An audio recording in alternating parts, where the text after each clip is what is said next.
How's it going, everyone? It's Byron the Dragon King here again, and today, oh, this isn't Screen Rant. This is Game Rant. Ooh, I thought this was a Screen Rant article, but no, it's a Game Rant article. I didn't know Game Rant existed. I've never heard of Game Rant. Now that I think about it, but I saw this you know how when you open up Chrome on your iPhone, it'll show you recommended articles and stuff. This was one of them, and I thought it was a Screen Rant article because I just saw rant and then top blah blah blah. But anyways, we're gonna see what the top 10 best Mobile Suit Gundam timelines are. If I had to make a guess, I'd probably say Wing and Universal Century are number one, two, because that's the normie answer. But we'll see. We have After War X here. That's pretty good. Let's see what we're dealing with. Gundam is one of the biggest anime franchises of all time, having released series for over 4 decades. During that time, Gundam has expanded from a multiple series storyline to a massive world that spans multiple timelines and alternate universes. Gundam is so popular that it has become a touchstone of Japanese or of Japan's culture. I saw something, but I didn't read it. Because of how many Gundam series there are, it's hard for newcomers to decide where they want to start their journey. Each timeline has its own particular features and story elements that might appeal to different kinds of people. Here are the best Mobile Suit Gundam timelines, excluding those of spin-offs series like Gundam Build Fighters. Okay, cool. So I don't have to worry about that. I didn't watch any of the Build series because I thought they sounded dumb, just like how I think Dragon Ball Heroes is dumb. All right, let's see where we're going.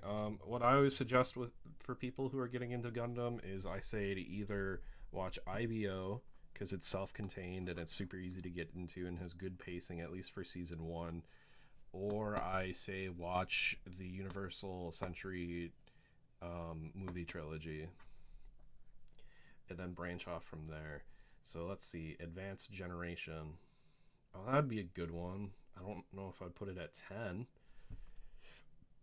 Advanced Generation is the timeline that Mobile Suit Gundam Age takes place. In this timeline, space is generally peaceful until the unknown enemy attacks the colony Angel, starting off a terrible event called the 100 Years' War. The story of Gundam Age follows the men of the Asano family as the 100 Years' War progresses in a story progression similar to that of JoJo's Bizarre Adventure. I mean, I guess because it's like JoJo, where it's like a generational story. Unique to this timeline is the concept of X-Rounders, humans that are able to use a normally inaccessible part of their brains, increasing their spatial awareness and ability to predict the future. Wow, that's like one paragraph. That's you don't describe why this is good, why it's a good place to start, or because they're talking about where to start your journey. I would say Age is pretty good because Age is basically watching Mobile Suit Gundam, Zeta Gundam, and then Gundam Double Zeta all in one, and has pretty good pacing. And Asimu's that guy, he's just that guy. But oh, there's X Rounders. It's yeah, you could replace X Rounders with new types, or like coordinators, or what are they called in Double O? I forget.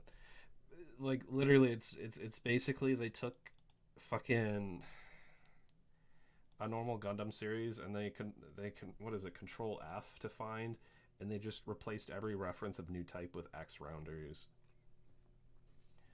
Because they even have cyber new types in Age, where they have the helmets that make people X Rounders by forcing them to use that part of their brain.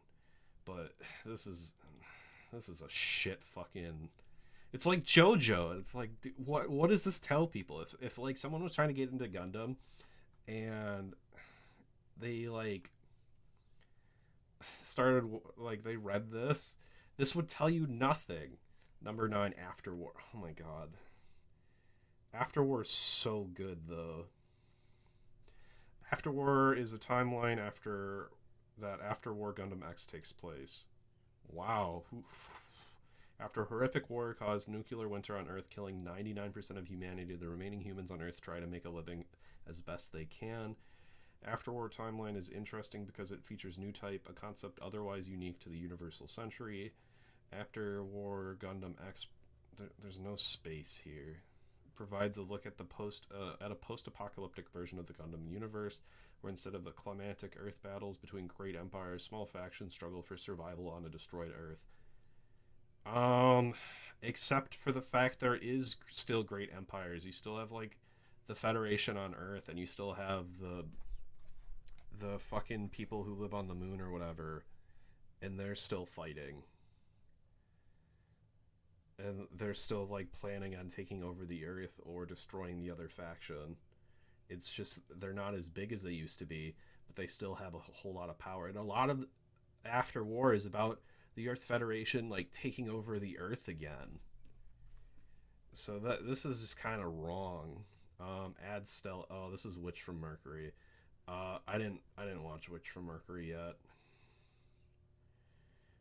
I would say it's probably a good place to start since it's new and it's self-contained, but I don't know if I'd put it over Advanced Generation or After War. Cosmic Era. God, they just don't fucking. It must be so easy to write these.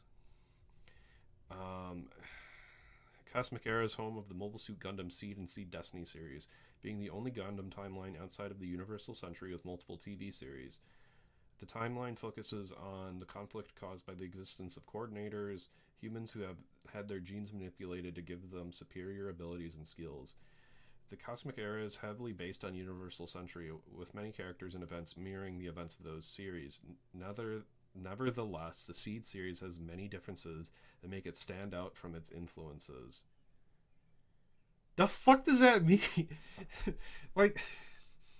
Like, if you're someone who's never fucking seen Gundam before and you, like, read this, and it's like, the fuck is this telling me? Like, yeah, it's very much like Mobile Suit Gundam and then, like, other things in Universal Century, like, I guess, Zeta and Double Zeta for Destiny. Um, it's really good. I like Seed's one of my favorites. This is just such a shit fucking explanation. Like all these explanations are just like this is the equivalent of new types, and the, like this tells you nothing about the series. Post disaster, really IBO at number 6. The post disaster. This is so small. The post disaster era is the timeline for Mobile Suit Gundam Iron-Blooded Orphans. The timeline began after the end of a horrific event called the Calamity War, where humans were locked in a battle against an army of autonomous mobile armors controlled by AI. 300 years after the Calamity War, the organization Gallahorn now acts as an iron fist to control society. In response, a private security company formed by orphan child soldiers named Tekkadan is created to... No, that's not even... That's not even what happens. They don't make Tekkadan to oppose Gallahorn. They make Tekkadan to take control of their own destiny so they aren't dying in wars they don't care about, while people sit behind them and don't do anything and just collect the profits. The only reason they go against Gallahorn in Season 1 is because they promised Cudelia that they would get her to Earth. They're not actively like, yeah, let's destroy Gallahorn. The only person who cares about doing that really is McGillis, because he wants to make his idealized Gallahorn in the future. And, like, oh my fucking god, this is so stupid. You don't even need to put the mobile armor in here. You just be like, it takes place 300 years after an event called the Calamity War. Like, this is just such a nothing statement. This doesn't tell anybody anything. I'm surprised they didn't put down the Alea Vignana, be like, oh, and the main character, Mikazuki August, has the Alea Vignana, which is which is a biomechanical implant that gives you increased spatial awareness and blah blah blah blah blah. Like, at least fucking be like, oh, this is what the main Gundam's like, and this is how the main character is, and this is why he's cool. And then the main character, then like the person reading this, if they've never watched any of these, can go, yeah, that's right. Future Century G Gundam, okay. The Future Century is where Mobile Fighter G Gundam takes place, marking the first time that a Gundam series did not take place during the Universal Century. The series takes on quite a different tone from previous series, being more action focused and exaggerated compared to the more realistic and cynical storylines of the Universal Century. G Gundam generally revolves around the Gundam fight. Wow. Fighter Gundam fight? Who could. An event where each nation sends a representative in a mobile fighter to battle against others. The winning nation will be allowed to lead Earth and all of its colonies for the next 4 years. Just say it's a shonen battle anime. Just say, like, if you like shonen battle anime and like tournament arcs, you'll like fucking G Gundam. Ugh. Anno Domini is so bad. Mobile Suit Gundam Double O is unique among the various Gundam series that it takes place in the real world's timeline, albeit several hundred years in the future. Wow, just because they have the same naming scheme as we do, that means it's unique, when most of these other ones is some tragic or important event happens and humanity starts using a different number scheme. In this timeline, the world is constantly beset by war due to the conflict between three major factions, each one in control of a part of the Earth. As the three factions sit in a deadlock, they are attacked by Celestial Being, a paramilitary group that intends to intervene in any military action until all factions agree to peace. The conflict between the three nations, as well as Celestial Being, forms the backdrop for much of the series' story. Oh my fucking god, shoot me. This is so dumb. This is so fucking dumb. No shit. This is the main conflict. The main conflict is the backdrop for the series.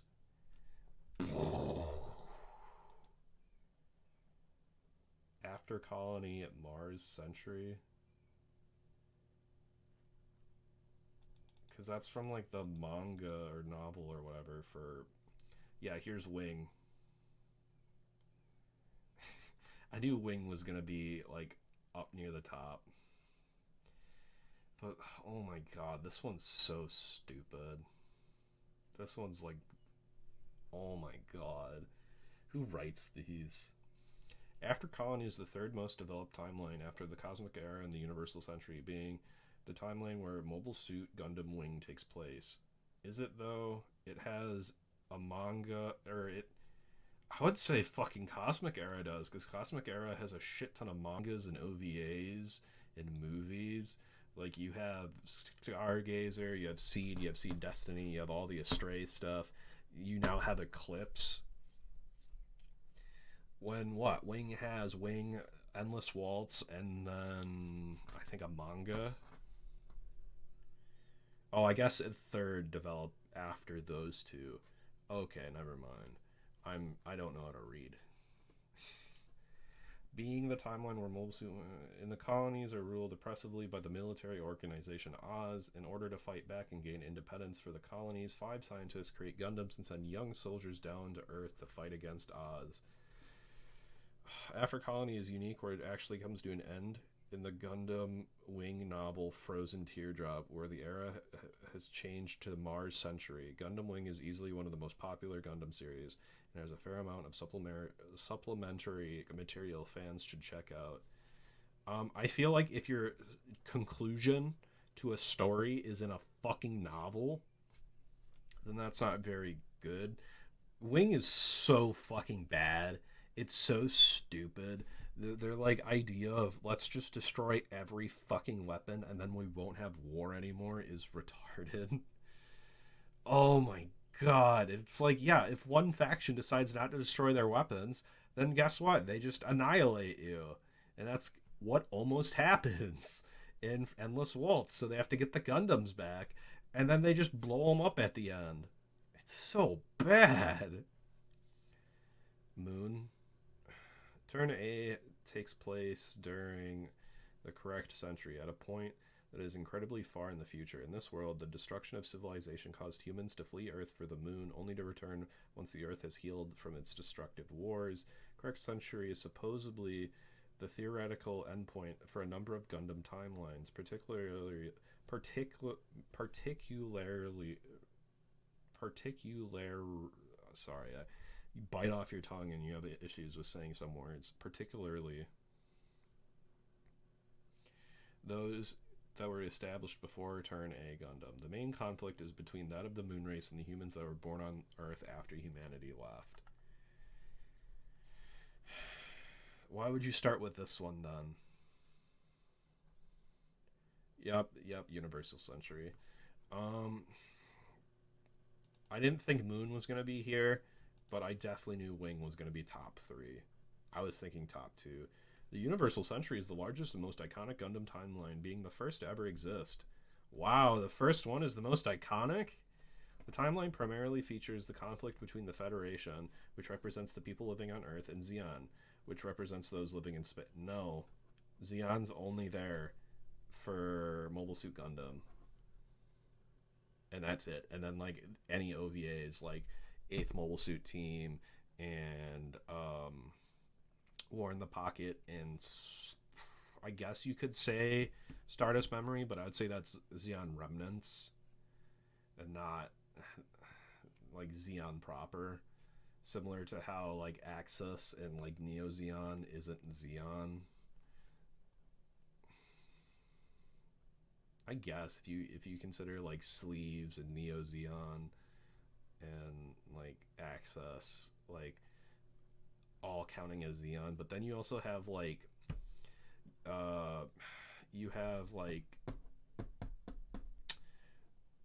F91 and Victory, which don't have Xeon. The Universal Century is is home to a large number of Gundam TV series, movies, OVAs, and more. Furthermore, unlike other timelines, the Universal Century is still receiving new stories even today. It would be an absolute mistake for any Gundam fan to miss out on the Universal Century. Or is this like, oh, this is the order you need to watch? Like, oh, you could skip like Age, but like make sure you fucking watch Double O. Like, what does this fucking mean? Danny Kwan.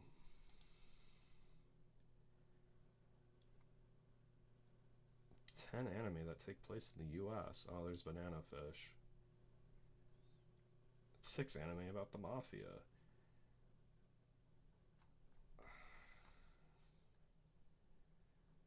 261 articles published since September 25th, 2021.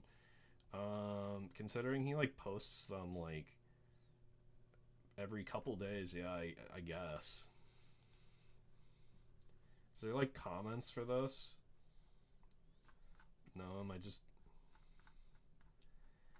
is there no comments? Is it just okay, here you go. Here's yeah. So what, I can't like read anyone's like comments on this article? What is this? Strongest protagonists. You're thinking Rioni Kenshin is stronger than fucking Itadori? Okay, I need to. Well, that was this video. I hope you guys enjoyed. This article is so fucking bad. If you find any on Screen Rant or I guess Game Rant or anything like that that I should check out, comment down below and let me know. I hope you guys enjoyed this video, and I'll see you guys later. Bye.